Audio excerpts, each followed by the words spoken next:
বেকারত্ব ভাই, এই নামটা না খুব অভিশপ্ত একটা জিনিস। বেকারত্ব, একটা পুরুষের যদি চাকরি না থাকে তাহলে তাকে বেকারত্ব বলে।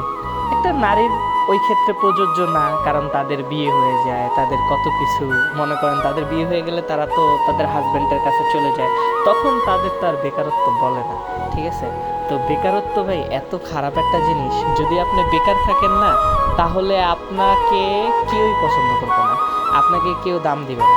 আপনি যদি অনেক টাকা ইনকাম করতে পারেন, আপনি যদি অনেক মানে স্টাবলিশ হন, তাহলে আপনাকে সবাই আদর করবে বা সবাই একটা অন্যরকম ভালোবাসবে। ঠিক আছে?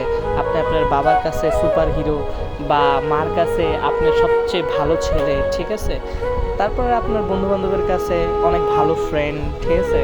এগুলো হচ্ছে ভাই সবই টাকার খেলা। ঠিক আছে? বেকারত্ব জিনিসটাই হলো অভিশপ্ত ভাই। তাই জীবনে কিছু একটা করার চিন্তা ভাবনা করেন।